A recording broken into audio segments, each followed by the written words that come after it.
Hi, Timothy Carlson here. One of my all-time favorite filmmakers is Stanley Kubrick. From the early 50s to the end of the 90s, this guy made some of the greatest motion pictures of all time, and he spanned a bunch of different movie genres.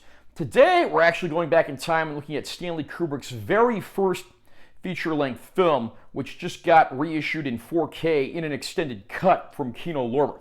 The movie we're talking about is Fear and Desire, released in 1953. I'm going to unbox this release and I will share my opinions. Nice cover art there that really depicts the bleak, desolate situation in this movie. There's our spines. Back cover with all of our pertinent info. And this release has something I haven't seen on a Kino Lorber release in a while, and that's reversible packaging. So we actually have alternate artwork here under the slipcover. I already went ahead and reversed this, obviously. Inside the case, we have the film on 4K Ultra High Def, and we also have a Blu-ray copy of the film. I'll read the description as follows from the package. Brand new HDR Dolby Vision masters of both cuts. 4K restorations from the 35mm camera negative and fine grain. Fear and Desire is the ambitious first feature film by legendary filmmaker Stanley Kubrick in this existential drama, which has the feeling of a waking dream rather than a conventional war film. Four soldiers return to their senses after crash landing in a forest behind enemy lines. Blindly navigating their way back to their unit, they attack an isolated cabin occupied by enemy soldiers, then apprehend a peasant woman who is tormented by the deranged young soldier assigned to guard her. On the verge of freedom, they discover an outpost of enemy officers and must decide whether to slip silently past or stage a violent confrontation with their doppelgangers. Upon its initial release, Kubrick was stung by negative audience reactions and immediately decided to tone down the philosophical aspects of the film. These edits made the film less of a metaphysical experience and more of a conventional war film.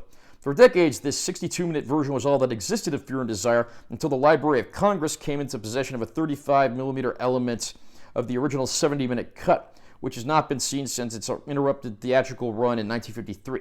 Now we can finally see Fear and Desire as it was first released and witness the blossoming of a 23-year-old cinematic genius. It's no secret I love the films of Stanley Kubrick. I mean, he made everything from 2001: A Space Odyssey to A Clockwork Orange to The Shining to Dr. Strangelove. The guy did it all, and he did a lot of genres and didn't really go back to any genre more than once. War seemed to be the one recurring theme that he kept returning to, and it seems natural that his first film would be a war film.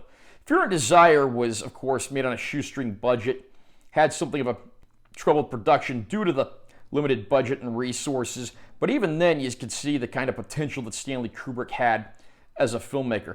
There's no big-name star actors in this film. Some of them did go on to some modest success, but you're not going to find one instantly recognizable actor here.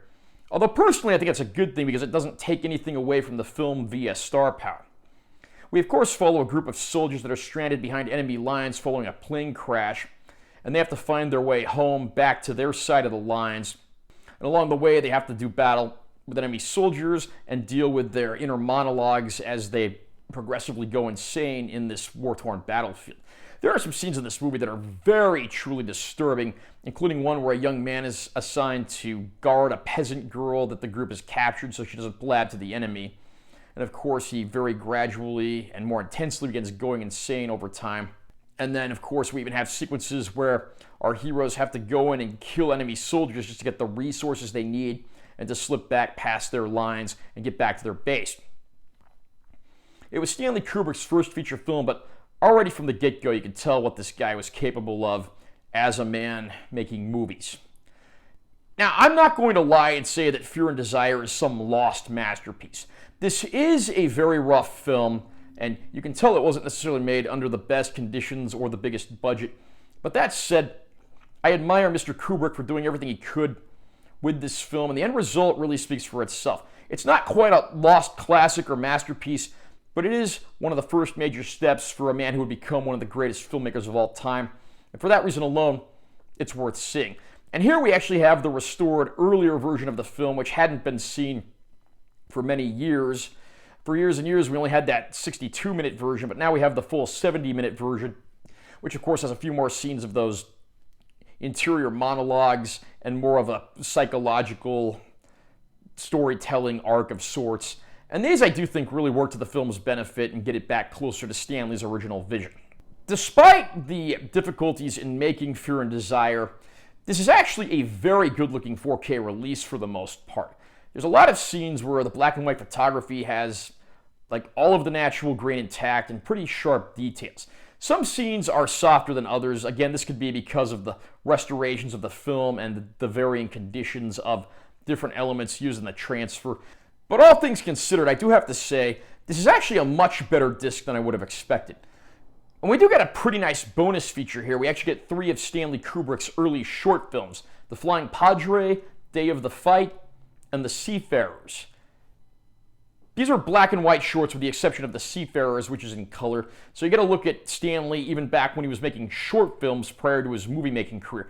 There's also several trailers included for various early Stanley Kubrick films that Kino Lorber has also reissued, in addition to the trailer for Fear and Desire.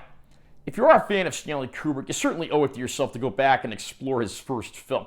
This is a fantastic movie for what it is. Again, certainly not a masterpiece, but a premonition of things to come for one of the all-time great filmmakers. What do you think of Fear and Desire? Where would you rank this in Stanley Kubrick's impressive filmography? Do you think it's one of the best things he ever did, or do you think it's an early effort that should have been left by the wayside? Comment down below and let me know what you think. Also, remember to subscribe to this channel for more content, because I'm always posting new videos, and make sure you give this one a like if you found it helpful. I'm Taylor T. Carlson. I'll see you next time.